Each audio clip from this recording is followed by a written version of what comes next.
So yun nga mga ka-precious, nakarating na nga kami dito sa Kawag at dahil sa sobrang pagod ko, ako ay nagpahinga muna dito sa bahay kubo na to. At habang ako ay nagpapahinga mga ka-precious, ito naman si Mr. ay nagsimula ng maghiwa-hiwa ng mga sangkap na gagamitin niya sa pagluluto niya ng merienda. Yung merienda na lulutuin niya ay ang Mikos Spaghetti daw, sabi niya. Kaya ayan mga ka-precious, panoorin nyo yung lulutuin niyang Mikos Spaghetti. At yan naman mga ka-precious yung mga ingredients na nabili namin doon sa may Soviet Market. Then syempre, nandito tayo sa bukid mga ka-precious. Alam nyo naman, pag dito sa bukid, wala tayong ibang gagamitin, kundi yung panggatong. Kaya ayan mga ka-precious, dyan yung ginamit namin at syempre panggatong. Sa sobrang init ng apoy na nagliliyab talaga mga ka-precious, ayan, nagpakulong nga kami ng tubig para sa pasta na gagamitin ni Mr. sa kanyang Mikos Spaghetti. So, ayan mga ka-precious, sobrang init niyan talaga mga ka-precious. Naalala ko nga dyan yung nandun ako sa probinsya dahil ganyan yung gamit namin. Panggatong ang gamit namin sa probinsya mga ka-precious sa pagluluto. Masarap yung pagkain na lulutuin mo kung yan ang gagamitin mo, kung panggatong yung gagamitin mo. Ngayon, syempre, kumulo na yung tubig mga ka-precious, inutusan naman ako ni Mr. na ilagay ko na daw yung pasta dahil kumukulo na yung tubig. Kaya ayan mga ka-precious, panoorin nyo hanggang dulo yung lulutuin ni Mr. na Mikos Spaghetti. Dahil sabi nga niya, Mikos daw yan pero masarap naman daw kasi sarap ng Jollibee. Charing!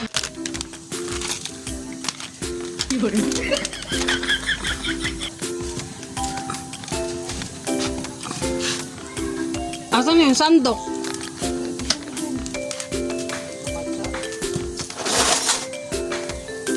Kaya pala nawawala yung mga sandok doon. Dinala mo pala dito. Nahanap ko to. Dami lang yan.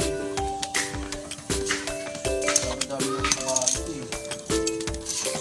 sabi ko sa iyan, pag salay ko ng sandok na iwan ko pala yun ng lumpay, sinumpay ko. Ang mga sandok dun. Tatapon mo, sabi ko may tapon. Kalimutan ko dalahin. So yung mga ka-precious, pagkatapos ko nga makita yung sandok na dinala ni Mr. dito sa Kawag, kaya pala nagkulang na yung mga sandok namin doon sa bahay, naghanap ng sandok. Kaya ayun mga ka-precious, patuloy pa rin si Mr. sa paghihiwa ng mga ibang sangkap na gagamitin niya sa kanyang Mikos Spaghetti.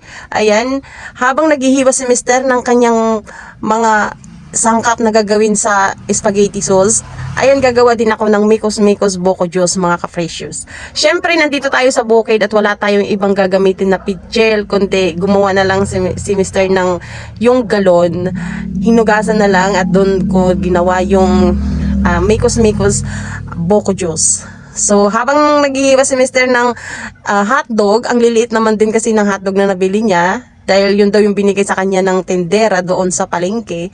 Ayan, continue din tayo sa paggagawa ng Mikos Boko Juice. Yung buko nga pala yan mga ka-precious ay binili ko yan doon sa palengke, doon sa may Subic Market. Dinaanan namin ni Mr.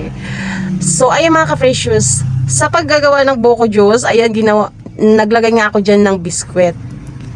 Dinurog-durog ko yung biskwit mga ka-precious. Ganyan kasi yung ginagawa namin doon sa probinsya nung nandun ako sa probinsya. Mahilig kaming manguha ng mga buko. Tapos, halos lahat kami mga magpipinsan, madami kami pumupunta sa bukid para kumuha ng mga buko.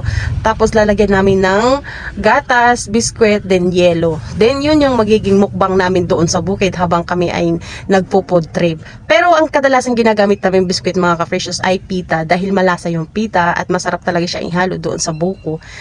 Lalong-lalo na pag marami yung sabaw. So, dahil nandito tayo sa ibang planeta, wala tayong nakikitang pita at Magic Flix lang yung ginamit ko dahil yun lang nakita ko sa tindahan na nadaanan namin papunta dito sa Kawag. Kaya ayan mga ka-precious, panoorin nyo yung Mikos Boko Juice na gagawin natin. Bali, 4 na Magic Flix yung nilagay ko dyan. Kaso lang dahil yung maliit na buko yung nabili namin, konti lang yung sabaw, marami yung laman ng buko. Kaya ang ginawa ko mga ka-precious, dahil nga Mikos ito, nilagyan ko na lang po yan ng tubig at saka hinaluan ko ng asukal din gatas para maging masarap naman yung lasa ng Mikos nating Boko Juice bago nating ilagay yung yelo dahil yung yelo talaga ang nagpapalasa dyan. Then habang tayo ay naghihintay na matapos yung ating mikos-mikos buko juice. Ayan, malapit na din maluto yung mikos-mikos na pasta ni Mister. So, hinain nga yun ng ama ni Mister. Tapos ako dito ay continue pa rin sa paggagawa ng ating mikos-mikos buko juice, mga ka-freshers. Kung nagtataka kayo mga ka-freshers kung bakit nandyan yung ama ni Mister, yung tatay niya dyan sa Kawag. Dahil yung tatay ni Mister, yung ginawa naming tagabantay dyan sa lote na nakuha namin. Bali, siya yung nagbabantay dyan sa lote na yan, siya nag-aayos, siya naglilinis, at tinataniman niya ng mga prutas, gulay. Kaya siya yung nandyan mga ka-freshers. Siya nag-aalaga dyan sa lote na nakuha namin dyan. Then sa kubo, hindi naman siya as in na kubo kasi nga nakasemento naman siya, din hollow blocks. Siya yung nakatira dyan habang binabantayan niya yung mga tanim doon sa lote. Siya din yung nag-aasikaso. Then kung anong yung mga kailangan, yun, tumatawag lang din siya doon para maihatid naman ni Mister papunta dun sa kanya yung mga needs. Kaya ayan mga ka-freshers, panoorin nyo pagpatuloy na mikos-mikos buko juice at yung mikos spaghetti ni Mister.